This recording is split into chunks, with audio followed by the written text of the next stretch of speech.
What's cooking, Juventus fans? Welcome back to your old lady's favorite YouTube channel.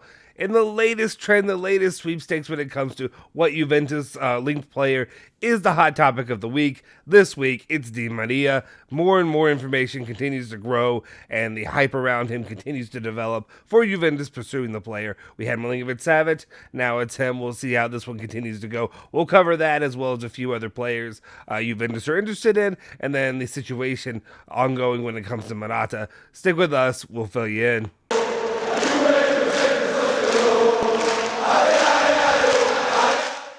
Ciao ragazzi, welcome back to the Bianconeri Zone. My name is Justin Sofro. Today it's Sunday, April 24th, 2022, and of course I've got your latest rundown of all things Juventus, all the news you care about each and every day, as quickly as possible, as I'd like to say, but really it's not that true because, you know, I'm long-winded. Before we do anything, let's go ahead and smash that like button, hit that subscribe button, and hit that bell icon to stay notified for all of our latest videos. Now let's just jump into it when it comes to the news that we have.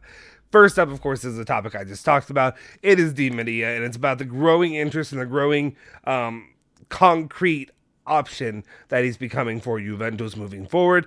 Gazzetta dello Sport are reporting that Juventus are serious about Angel Di Maria. The Bianconeri can make an exception to the rule and offer him a 1 to 2 year contract with a salary that would remain within the ceiling set by the club. The growth decree may facilitate the current salary at PSG of 6.5 million euros plus bonuses, an operation like Dani Alves, who landed at 33 years of age in Turin and was decisive in the Champions League. And that's the big goal, right? When it comes to Juventus, the goal is success in the Champions League, which has been, and I don't want to say it's been a long time since that's happened. Obviously, Juventus is one of the few teams that can say that they consistently make the top 16, the round of 16. The problem is, since Allegri's first time around here, they haven't been doing it any more than since that time. Can he be the piece that does it? Maybe he can help. Honestly, only 1 to 2 years to really see how this will work. But at the same time, you're replacing, the option that he'd be replacing would be that of Paulo Dybala. Given his situation, Paulo Dybala, I'm not trying to crush Dybala. I'm not trying to come at him too hard, but what I'm saying is he has not been helpful in those circumstances, not in a couple years. Obviously, he was entire last season, he was out for injury, basically. And then with this season, he's been injured for all the important matches, and in matches that don't matter, that's when he shows up. Doesn't matter, he's moving on. But at the same time, Di Maria, again, he's older. We know he's older, but at the same time, he's a really good option there in the winger position that could really do some good things for Juventus in that 1 to 2 year period. Next up, still talking about Di Maria, is Romeo Agresti, who's reporting, and it's the word of the Juventus, or, I was going to say the word of God, but you know what I mean. It is the Bible when it comes to Juventus, when Romeo Agresti reports, and he says that PSG has an option to automatically renew Di Maria's contract. To date, it has not been exercised. The player has been proposed, among other teams, to Juve. Juve are weighing up pros and cons, the salary, the age, the physical status, all that, and then we'll see what happens with that. But Di Maria is a name to keep an eye on. As much as we talk about Milinkovic-Savic, now we're talking about Di Maria. Di Maria may be that guy that Juventus will try to focus in on as a replacement for Dybala, really get some offensive firepower going. And, of course, you want to talk about a guy on the wing that can really help assist Dusan Vlahovic in creating in the attack there for him. He will be able to do that as a winger. So let me know your thoughts on Di Maria in the comment section down below. Let's move it on, though, and talk about another young Juventus player, a Dybala replacement, if you will. And that's because so many people have thought about him as this way. And that is, Matthias Soulé. And Matthias Soulé, right, yeah. Anyway, Giovanni Albanese is reporting, saying that Allegri is now thinking about keeping Soulé in the first team next season. Now, this is interesting because, obviously, he hasn't played much this season, right? But at the same time, there's one thing we know about him, is that Soulé had options. He had many options that he could go play elsewhere. He could be loaned out to other, I don't want to say top clubs, but higher level clubs than competing what he does right now with Juventus' second team. What the reason is there was a conversation there that happened at the beginning of the season when Allegri came in. Something convinced him to stick with the club. Is this it? Is this what it is? That the reason he'll stick with with Juventus and competing with Juventus while not playing much for the first team is because next season will be the option, his moment to step up to be that player. We'll see how that continues to develop, but if he does, I know it'll make a lot of people who are happy when they want to see youth players. But call me pessimistic when it comes to seeing Allegri actually play any of those youth players. All right. Next up, we know Sassuolo's up on the menu when it comes to the match that we played tomorrow, and they're talking about some of the transfer deals that can be done with them. La Stampa's reporting saying that supermarket Sassuolo is always open. Juventus are in talks for Raspadori and Fratesi to take two talented young Italians. Allegri must rebuild the attack that will lose Dybala, while Morata's status right now, his position, is increasingly in the balance. Yeah, we're going to talk a little bit more about that here in a second. But Juventus right now, they're going to have to replace two attacking players. That's a big ask. That's a really big ask. One way you could do it, obviously, is bringing in the likes of Di Maria that we talked about earlier, but then there's always Raspadori. Raspadori is one of the hotter names there for Juventus right now, and I think if you're saying, if you're coming on the channel and you're saying, don't talk about Raspadori, we don't need Raspadori, well, right now, he's one of the names that Juventus team pretty focused in on. And he seems pretty likely to be coming into Juventus in the summer mercato.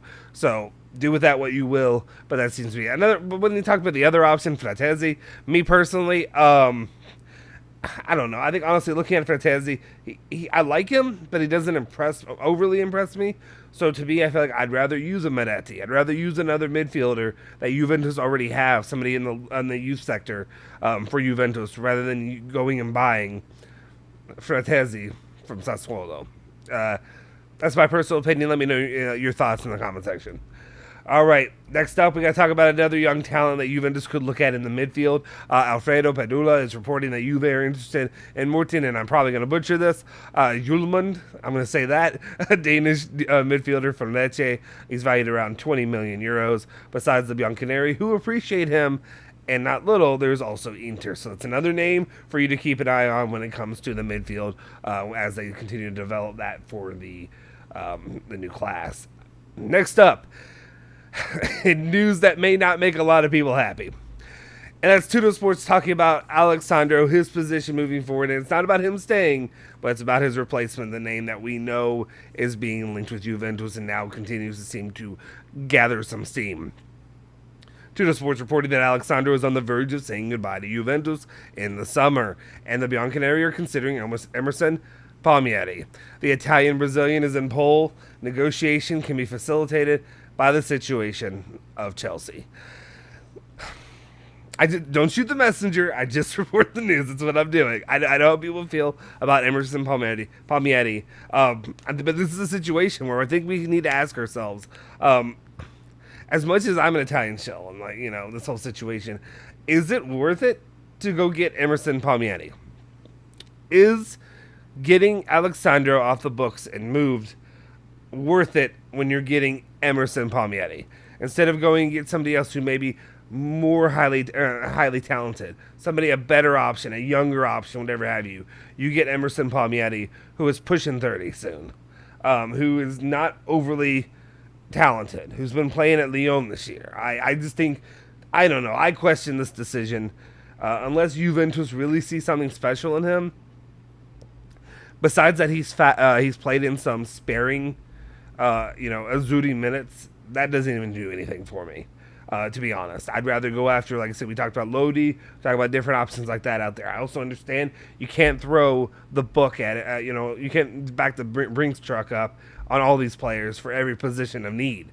So you're going to have to find somebody who's affordable. But is this a good option? Is this a smart decision by Juventus? It remains to be seen. We'll see what happens there.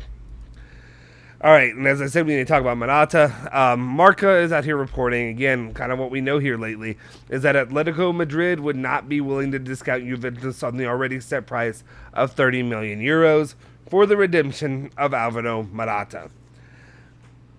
And here's where I wonder, because right now there's a lot of rumors that are flying around. Obviously, Juventus do not want to be in a position, or do not need to be in a position, of looking for another attacking option to replace not only Dybala, but also Morata. It's just a lot to work with, while you also need to get a big big splash option there in the midfield. And then obviously you're also wanting to look at a center back, you're wanting to look at a left back. It's a lot going on. When it comes to him, is this one of those Atletico Madrid are trying to bare their teeth a little bit? Tell Juventus, you have to pay this money. If you want this player to stay. Because the reason I say that is the latest rumors right now seem to have Gabriel Jesus going to Arsenal. And if that were to happen, that's the main option that looks like would be interested in bringing in Alvaro Morata. Does Barca come back to the table? Do they get interested in him again? I don't know. Not that I don't think so. I don't know.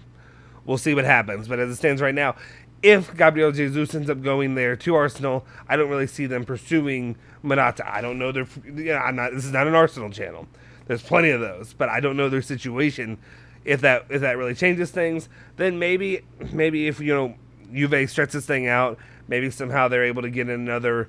We talked about it before, another loan year for Morata. But I think if they're able to keep Morata and it's feasible, not spending 35 million euros on him right now, I say do it. Otherwise, it's going to be an interesting summer. It's going to be an interesting summer to see what they're going to do. Otherwise, you don't have a lot of options to work with. So we'll continue to monitor that situation, and we'll see how that happens. Then next up, we've got some comments. Obviously, tomorrow is match day. Some of you it may be almost already match day anyway. But anyway, tomorrow for me, it will be match day, and Juventus take on Sassuolo, the Nero Verde there. And your guy, everybody's favorite head coach, Max Allegri, has some comments to preview the match. Speaking with Juventus TV, he said, tomorrow will be a complicated game. Sassuolo are a technical team. It's funny the way you say that. I know what it means. I know what it means when you say you're technical. You're very technical. But I also read it as Sassuolo are technically a team, right? Like, they technically count as a team. Obviously, it's a team that Juventus could misstep and lose tomorrow. We don't want that to happen. It's an important game for them because beating Juve would be a prestigious result. We talk to the club every day. We have to go and improve on the work done this season. Having reached the Italian Cup final allows us to fight for a trophy, and that's a goal. In the championship, it's still a long way off. There are direct matches and points up for grabs. We'll evaluate the season at the end. The stuff in the middle, take it for what it's worth. I mean, there's not a lot there. But what I will say is I'm interested, and we talked about it a little bit on the live we did yesterday, to hear Max Allegri's stance when it comes to the trophy of winning the Coppa Italia. Because to me right now, it's the only thing that matters. If you don't bring a cup home the first time in 11, 12 years, or whatever many years it's going to be, that's going to be... it's going to be a failure. It's going to be a massive failure in all ends, and I can't really, take up for Allegri if that were to happen. So you have to put all your focus in on beating Inter, winning that match, winning the Coppa Italia, and then also making top four. Top four, no offense, shouldn't have to be a goal. Maybe it's a hot take, but it shouldn't have to be a goal. It should just be a given. You're Juventus, top four is a given. It should be a given. Right now, we had some fortuitous outcomes today in the matches that could really help Juventus with that. But at the same time, they got to do their part. They got to beat Sassuolo. All right, let's continue. He goes on to say that yesterday, McKinney took his first running steps. He's improving. Locatelli is a little behind. Don't know if he'll be back before the end of the season. It's unfortunate. It's just another gutted midfield. Like, we need Locatelli back. We need McKinney back, especially for that Coppa Italia final. We need to have as peak of a team, because right now Inter's finding their step. They're finding their way when it comes to the competition, and they have a really good path to end up winning the Scudetto. We don't need them to make a sweep when it comes to the Italian trophies. Juventus is the one team that can really stop them. When it comes to the Coppa Italia, time to get it done. The under-19s, unfortunately, this is football. From a game that was practically lost to opening it up again, then the penalty lottery, but the team played a really good youth league. I'll be honest, I'm surprised Max Allegri even watched that. I thought Max Allegri might just sit back and be like, I don't need to pay attention to that. We had this conversation yesterday. I talked about I don't pay attention to it. The reason I don't pay attention to it is the club, Max Allegri, those guys need to make it worth it for me to pay attention to it. What I mean is, those players don't need to just be sent out to any other club that's willing to pay for it to get Blues Valenza. Prove to me that these players are players that you'll actually utilize, that you'll actually bring in, that you'll actually give them the time of day. Otherwise, there's no reason for me to watch. I don't need to watch your cattle go out there, raise their value up just for you to send them out to slaughter. I don't need that. All right. Continuing on, he says, we're doing a great job with the young players. There's also the U23, which allows a passage to the Liga Pro, making the path of the growth more natural for the boys. It's kind of weird, right? It feels kind of forced, him talking about all these youth players, because no part of him, no aspect of him wants to use any of the youth players. All right. And then he goes on to talk about Rabio, saying, Rabio, he came close to scoring often. Maybe tomorrow he'll score. ... He has a different engine to the others and has many years ahead of him to do well. Not at Juventus. Not at Juventus, honestly. That's my personal preference. I wouldn't want to keep him at Juventus. Obviously, you got a lot of midfield pieces that are missing that you have to utilize him. But I don't want to be in that position. Rabio hasn't had that banger this year. I understand he came close to scoring, and maybe tomorrow he'll score. Maybe this will be his opportunity. He usually gets one per season. We're still waiting for the real one that he's going to really have, the big banger one. Maybe tomorrow's it. If not, he's losing daylight when it comes to that. Then he goes on to say, next year we will get to know each other better, and we'll start from a higher base. So just overall, it'll be a better situation, obviously. Going into next season, Max Allegri will be installed. He is the coach. It's his team. It's his, whatever. There's no Ronaldo drama. There's none of that. It's just, this is Juve. This is Allegri. This is what he wants to do, and we'll have a whole summer to get through and to be able to put that together and see how it ends up faring once the new season begins. If next season goes awry and we're doing this all over again, then we got problems. Then we'll need to talk about that for sure. So we'll see what happens, guys. Let me know your thoughts in the comment section down below. What's your prediction for the match against Sassuolo? Do you think Juventus bring the win home? Let me know there in the comment section down below. If you haven't already, please hit that like button, smash that subscribe button, hit that bell icon to stay notified for all of our latest videos. Make sure if you haven't also, follow Bianconerizone at Bianconerizone, Twitter, Instagram, Facebook. As well, follow me if you want, Justin Sofro on Twitter. I'll see you guys next time. Forza Juve. Forza Bianconeri.